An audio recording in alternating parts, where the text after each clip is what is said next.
woke or was he a yoke?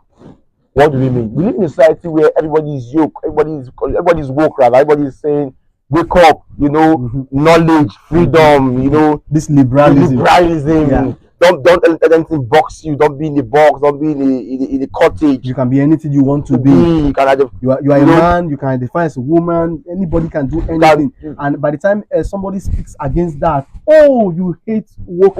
You're now a yoke. You're now a burden. You're now anti-freedom. You're now anti. You are now against their happiness. You're now against. So we want to really know, because if you look at the life of Charlie Kirk, you realize that this young man was well read. Because if wokeism is about knowledge, I think Charlie Kirk was woke. He was balanced. This was somebody who was a scholar. He wasn't a theologian. He knew the Bible in Hebrew, in Greek, and even some part of Aramaic. Yeah, that's what woke by the literal meaning means. Except there's something more that we don't really know. That's how it means to be woke. But you know that this idea of being woke that is coming up now, and people are talking about this in the society. I am of the woke culture. It's not a culture. Yeah, honestly, people say a tribe. I am of tribe. Our woke culture, and then this gives us this opportunity to begin to talk about. You can be a transgender. You can be in this, and by the time you speak against it, even on social media, you are put down. You see, you are homophobic. You are hating. You are anti-community. Exactly. And these are the things that we see right now. It's becoming a culture. I was actually listening to a conversation in one of the U.S. parliaments as the Senate was talking to someone, and then the Senate asked a woman, "What is a woman? What is a woman?" And then she says the woman is a social construct. You understand? A woman is, now there is a reason why I'm saying this. And then the man says, you're a professor, you are this, you are that, and you cannot tell me what a woman is. And then you know what the woman said to the man? He said, I am the professional here. I am the authority here. You cannot define a woman, meaning that this whole culture of a thing is something that have to do with this foolishness. I don't know if I should call it foolishness, because it seems as if people that are so intelligent, that call themselves doctors, that call themselves professors, people who expect to be mentors, they are saying things that don't make sense at all. I also feel it is also based on this relativity. There is no absolute any longer. Everything is subject to how I feel. How it appeals to me. There is no absolute, no standard, no rule of law. Everything should be how does it make you feel? Yes. And it's even more intriguing that they only care about how they feel. They don't care about how you feel. Exactly. Because if you consider how you feel, you also understand that this your work can be a yoke to another person. Now let's this takes us to this idea of why Charlie Kirk was assassinated. Okay. In fact, I would say he was publicly executed. Of course, because I don't see why someone will leave home and then choose to take a gun because someone disagrees with you or the person does not carry the same ideology with you. You take a gun and you rip open the neck of a father to two lovely children, just like that. A father, a leader, and a good husband for that matter. You just end his life because you felt you are irritated. He wasn't woke enough. Exactly, you are irritated by his opinion. Okay, it put chills in my spine. Sincerely, because it means that in this woke culture of a thing is becoming like a cult. It's becoming something because now we come to a point where I disagree with you, and then I have to pay for my life. And then you have to pay with your life. There's a problem. And this house, we need to wake up. See, we need to wake up. Really. The truth is, we think that persecution can never come. Yes. Especially as Christians, we think that persecution can never come, but it will come. We will have to pay with our lives. Sincerely. If you are not careful, we have to pay, because now we know that social media today, if you are saying some things that are not politically correct, they will ostracize you. Yes, that's true. And then maybe their algorithm will make sure that your videos don't go viral. People don't talk about this thing. They'll put you to one corner because they are politically apart from that, once a group of culture like this where people begin to tag you, begin to report you, they don't even give you room to say, okay, what happened? They're banned. Sincerely, I had a similar experience. I just was also wondering what happened. My Instagram just all of a sudden, my Instagram, something, I was like, what's going on? And I realized I think some persons felt like my content was not really appealing, and I think I was reported that was they found that my content was no longer. I said, would you have given me that freedom? So they felt pained, or maybe they felt that your content was making them angry or uncomfortable. So because of that, it should be removed. And I'm even despite the fact that what you are saying will help them, because I know that if you listen to the conversations that Charlie Kirk has had in the university campuses, you will notice that he just have a sincere conversation where you can tell me what you think, and I tell you the reason why I think the way respectfully. And we see that many times that he speaks with most of these persons, they end up changing their minds because they're like, oh wow. It's like a veil from the eyes. Okay. But I watched one of his videos when he was having a conversation with a girl who didn't have a correct understanding of what abortion looks like. You know, and that's something that is very controversial in the of course, in all over the world. We now have pro life, pro choice, and all of those things. After that conversation, even me, I felt like I gained clarity on that conversation, and the person in question also felt like, oh, this actually makes sense. You know, because another thing that this woke culture also leverages on is ignorance. Ignorance, exactly. They leverage on people's ignorance. Exactly. They also leverage on this. There's so much emphasis on the media narrative. There's also this victim card too. Yeah. Everything is now emotional. No place for being rational. Exactly. Rationality has now been left. It's how you feel. You know, we can no longer test things. You know, there's no place for argument any longer. Exactly. We now live in a society where, and the Bible says, "Test all spirits." But now, don't do that. If it doesn't make you feel good, just let it go.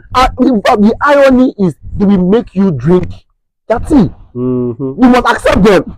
You know, if there is no room for disagreement, if you don't accept them, then you are homo. What? You are homophobic. You are homophobic. And then you are homo this, and you have to pay with your life. Homo that. And you have to pay with your life. You have to pay with your career. And with your family, everything. They will drag you. And one thing I just want us to also look at here about this idea of you know, the wokeness, talking about playing the victim card. I have noticed that we are no longer divided by race anymore. You know, in those days it was racism, blacks, blah blah blah, blah blah blah, this that. But now it was racism. It was more like capitalism, Marxism. Yes, but now it is tilting. We are divided by race, but now it is now about this culture of ideas. You know, we have the people that are liberal, we have people that are conservative. We now have this divide, you know, and there's so much pockets. We have the those that are liberal conservatives, you know, they are in between, they are mainstreams. You know, we have a lot of them, a lot of things. So we are just labeling ourselves with all kinds of names and all that, and I think it is actually weakening the fabric of society. It's not only just weakening it at all, it's crippling it. Because look at the person that murdered Charlie Kirk, for example. A teenager. Young man. I was thinking about myself, what was I doing at 16, 17? What was I doing? Could I have had that mind? You know, even if I think I was far older. Even if I'm talking from an African perspective, even if I disagree with somebody that was far older, who give you that mind? How much more pick a gun and then just rip out the person? How much more? I mean, that's insane. That means there's no restraint any longer. There's no restraint. And the West says that when there is no restraint, where there is no control, where people are not being kept in check, that people can do anything without thinking. And then you wonder what man is capable of. No wonder someone said some time ago that without God, man is a beast. Sincerely. Without God, man is a beast. Man degenerates to that point where man becomes like animals. And that's what this woke culture is actually doing to many persons today. You know, man becoming like an animal. You are no longer thinking. If somebody comes up, any urge, anything goes. Every urge, every emotion is justified. Yes, no control, no reasoning, no rationalization. We hide behind the mask of this is the way I was born. This is the way I feel. I am free to actually exercise my human rights and all that. But your human right is also infringing other people's human ability to express themselves. if you, for example, if you say, okay, I want to dress a certain way, okay, I am a man, but I feel that I am a woman. Yeah. For example, Yeah. there's nothing wrong about that. No If you want to tell me that, no problem, I don't have any problem with that. But you don't have to force me to affirm that you are a woman. You don't have to force me. I think that's where the problem is coming from. Because, for example, you don't have to force me. I am seeing you. I know you are a man. So if you say you are a woman, that's your own. I agree with you. But for me to me, you are a man. Yes, don't force me. It doesn't even stop there. It doesn't even stop there. For example, now we are both pastors of congregations. How do we deal with this with our congregation? So we should not preach on the altar that homosexuality is sin, for example, or we should not say on our pulpit that if men and women are created by God, so we should be saying that we should use is and us and his and them and they. And it's stupid. In short, outrightly, I would say it's stupid to me. It's stupid. It's something that I would say it doesn't make sense. It's brainless. It doesn't make sense. So we see that this leads us to the last days. You know, this Charlie Kirk has made me to understand that the days are here. No, they are not coming. They are here. First John actually says we're in the last hour. That text came to my mind. I agree. When I examine the event, I agree to that. In fact, the rising of the beast in Revelation chapter 13 and the beast from the earth is actually becoming more should I say more understandable. Yeah, and the lamb likeness is running away. That's what I'm saying, because there was a time where lamb that speaks as a dragon. I'm not saying that the lamb likeness is running away, but there was a time when these people came, they were only appealing with their armbands, they were only bearing flags. But now we now see people are now hiding in closets with gun. Our flags don't even save any longer. You cannot even now we confirm what I used to say, that although we claim to have freedom of speech, yes, but freedom of speech is not guaranteed. It's not guaranteed. You know, so we claim freedom of speech, free say your mind. But what happens after our speech? You know, but let's also look at this thing holistically. Yeah, what does it mean to be woke? Okay, let's look at the word woke. And please, if you are in the comments, you can just tell us what you think wokeness is. Yes, what does it mean to be woke? Yeah, and what is a yoke? And then let's begin to see and compare. Let's see if these people really are woke or they are yoke. Because from my own little research and findings, these people are more of a yoke.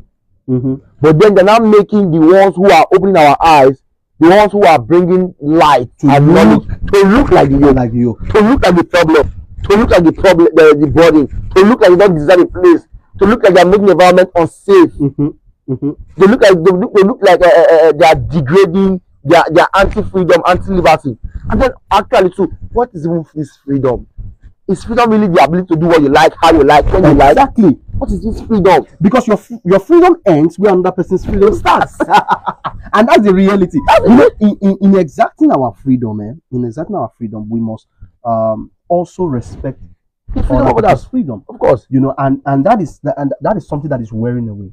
Sincerely. Because I've been thinking about it, that from the point that young man maybe had an encounter with Charlie Kirk and then made the decision to pick up a gun, hide and assassinate him,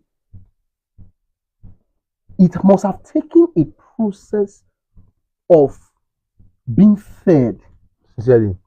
You know, something must have happened. Things don't happen in a vacuum. That boy must have been, indoctrinated to that point. So that point where he loses his mind. Exactly, to that point where there's no restraint. You are able to hate somebody so much that you say, I will kill this person. Sorry to even cut you. Remember what Sir Wesley says? You know, that whatever we do that impairs the tenderness of our conscience. That means he has got to a place where his conscience no longer said. The Bible says yes. Conscience. A seared conscience. You don't even think about the fact that this person has children. He's a father of two. In fact, I kept thinking about that throughout the week. I was thinking about that. I was like, how will these children, grow without that man to guide? You know, there's a difference. There's a difference between growing up with someone else and growing with your father. There is a big difference. That's true. Especially with someone who is so influential, at the stage. So fatherly. It's somebody who was a really father, really actually. You can't even. I don't know. In fact, that's why I go. I wonder how come he didn't think about what would be the aftermath of his own life. What would he become? What would that make him become? Because I'm sure there would have also this heroism thing in his mind that that would also make him a hero. That would make him that would put an end to that. He is trying to curb, maybe that's also sanitizing to him too. You might not know. Maybe that's their own way of sanitizing society. Yeah. You hear all manner of stuff. You hear all manner of stuff from these people. Well, for me, when you think about all this, I think we should just wake up. Sincerely. And let me say this to some persons that will be listening to this right now who are maybe Seventh-day Adventists. Yeah. Or Christians in general. Christians in general. We think that the service of God is something we just do, or it doesn't really matter. Okay, so I stand on these issues. Grace is now extravagant. We are no longer seeing God as a God that will judge. This world will not end. Having different ideas and all that. We need to wake up. Really? It's a call to tell us that the prophecies of Scripture are fast fulfilling. Sincerely. They are fast fulfilling. We need to be serious. We need to wake up. We need to wake up because this was serious. Sound the trumpet because they have an agenda. They are serious about it. They are serious about it. They are fulfilling their agenda. We need to fulfill our greatest agenda, and that agenda is to preach the gospel of the kingdom with love, with sincerity, with kindness, with courtesy, with respect, firmness, but with firmness, and in truth. Yes, of course. And if we have to give our lives as Charlie Kirk did, it's worth it. For heaven is our goal. Sincerely. So whether woke or yoke, we need to be very careful. We need to be careful. And we also need to understand, I think Romans 13:11 says, it is high time I woke out of sleep. He says that Apostle says the day is fast spent.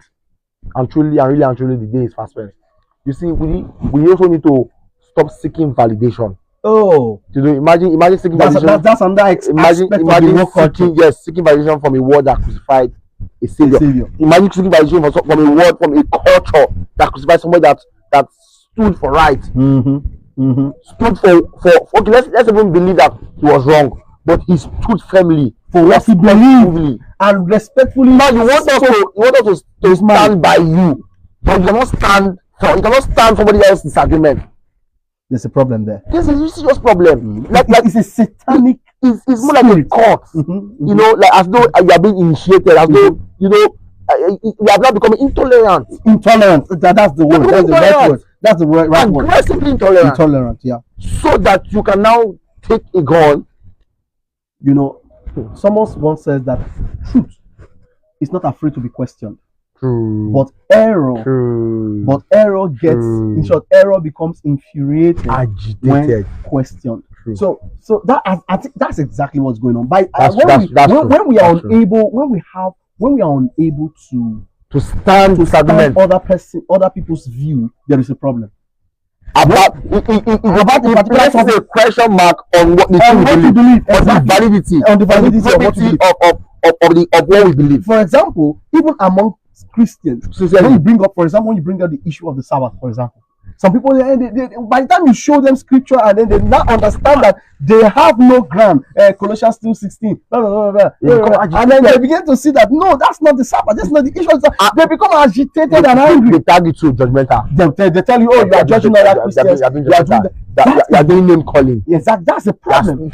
That is the problem. So, but we must understand that when something is true, it's not afraid to be looked at. Jesus says, "Come unto me, all ye that are laden and heavy laden, yeah. and I will give you rest. Yeah. He said, come to me, check, Yeah. talk to me. Come, let's reason together. So God is not afraid to be questioned. Yeah. He's not afraid to be examined. He's not afraid to be investigated. Let me use that word. Yeah. He's not afraid to be investigated. Come and learn of me. Yeah. I will teach you. He said, when you seek me with all your heart, you will find me. Yeah. So you see, God is not afraid of that. But you see, Satan is always afraid of that. Anytime you question, oh, they want to use force. You say, keep quiet, keep quiet. For example, simple question. You say, okay, you are a man, but physically you are a woman. Why do you think? On what grounds? Answer. Tell me. You don't need to be angry. You don't need to say that, oh, you are being discriminated. Blah, blah, blah. No, explain. All you need to do is explain. All right. That is all we can take for today. You can leave your comments below. And I know that this issue is something that calls all of us to reason carefully, know what you believe, walk in the path of righteousness, and the Lord will be with you. Yeah, also examine your values. I think it's high time we begin to examine our values, and we have to begin to take a stand. These woke people have taken a stand. They are determined, and we also want to be determined too. Yeah, we cannot be vacillating now. We cannot just be tossing around. No, we have to take a stand and call the spade, not the working implements. Thank you. God bless you. Leave your comments below. The discussion goes on. We'll meet again. Until then, do not forget to follow for more and subscribe if you have not subscribed to my channel. God bless you and have a good day. Stay truly woke. Don't be a yoke.